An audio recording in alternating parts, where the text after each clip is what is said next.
O God, may the words of my mouth and the meditations of all of our hearts be acceptable to you, for you are our rock and our Redeemer. Amen. This is a story about power, a story of two kings, Christ and Herod, a story of two cities, Bethlehem, city of David, birthplace of Jesus, born in an unknown corner to unknown everyday people, and Jerusalem, a holy city, place of prophecy, site of the temple, and royal city, site of Herod's throne, puppet king of the Roman Empire. A story of two kinds of power juxtaposed next to each other to make the difference between them plain. The text of Matthew 2 is written as a chiasm, which is a literary device that repeats words and grammatical structures in reverse order, creating a sort of mirror image of text. It puts contrasting perspectives in parallel structures using similar phrasing.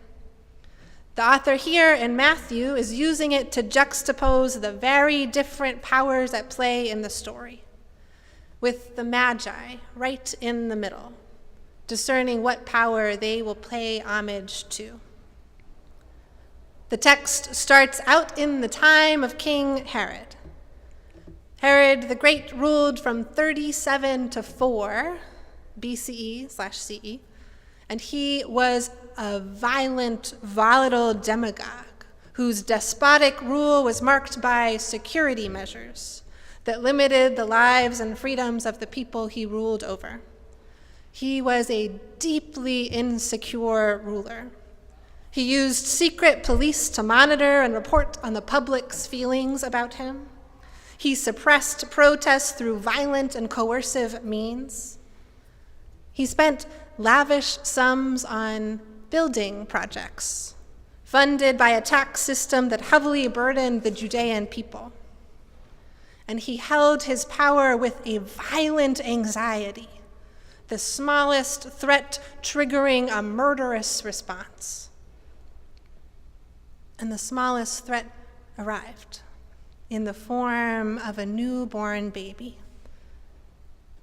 And the Magi, these magicians from the east, come to Jerusalem, seeing the star from afar, thinking they would find the king at the seat of power. They go to Jerusalem.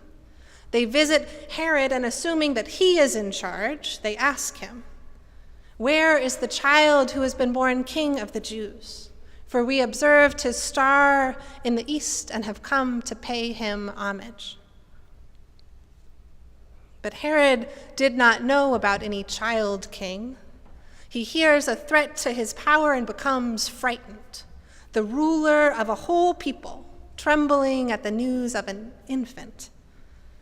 And as Herod trembles, the text reads, so too do the people of Jerusalem, for they know too well what he will do when he senses a threat to his power. And Herod gathers up the priests and the scribes, asking them where the Messiah would be born. There could be no greater threat to Herod than one who would rule with the one thing he lacked: heavenly authority. And the priests quote words from the prophet Micah to him, which turns his gaze southward toward Bethlehem. Herod sends the Magi to find the newborn king, and this time they obey.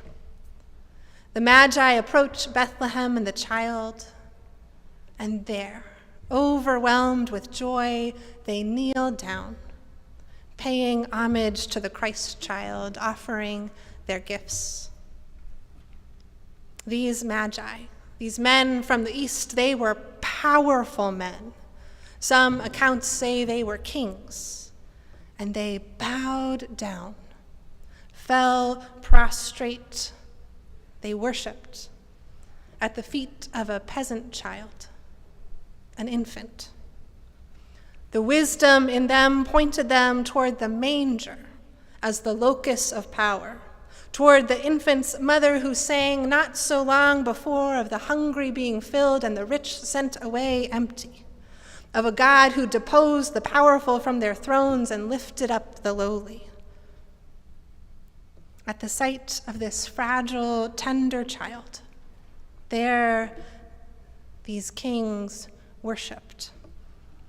Wisdom led them to see that it is in the little ones, not the mighty, where the glory of God will be revealed. This is a story about power, the tyrant king Herod and the Christ child, juxtaposed in narrative to make the choice clear, with the wise ones right in the middle, deciding to whom they will give their allegiance. Our world is not written in chiasm. There's no narrative structure delineating the powers at play.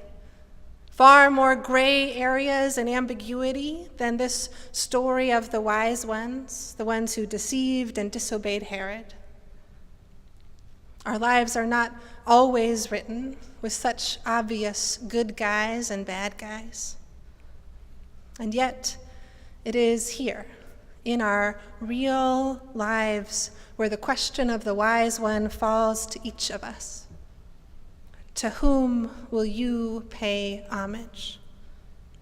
Will you kneel at the powers of the tyrant kings? Will you willingly do their bidding? Will you sit and watch as they carry out their agendas of discord and retribution?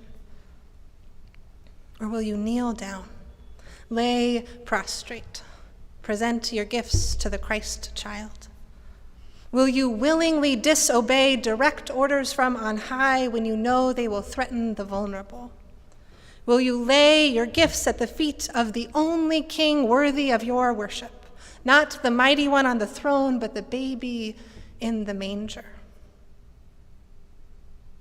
Perhaps our world is not so different from theirs after all. Tyrant kings anxiously, violently grasping for power at any cost. Hope a sort of distant memory. Days that seem to just go on, chaos swirling around us and within us. And perhaps we have convinced ourselves that we are in this on our own, that help is not coming, that Jesus, born once, will not visit us again, that this is all there is and all that ever shall be. But Christ is still coming into this world, in the places where he always promised he would be, with the poor and the grieving, with the vulnerable and the meek, with the incarcerated and the hungry, with those who have no water to drink and no hand to hold. Tyrant kings still walk among us. Christ still makes himself known when we look not to the high places, but to the lowly ones and the wise ones. Well, I'm afraid that's us.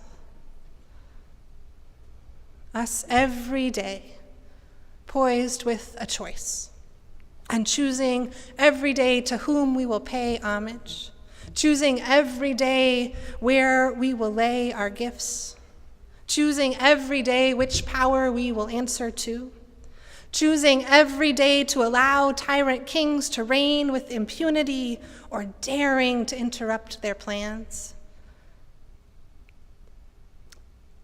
None of us signed up to be wise ones, I assume.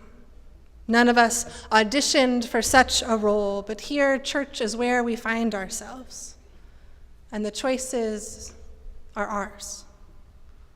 May the wisdom in us lead us to the manger, day after day after day. May it beckon us to offer our best gifts and our very selves to Emmanuel, God with us. And may the wisdom within us send us home by another road. May God help us. Amen.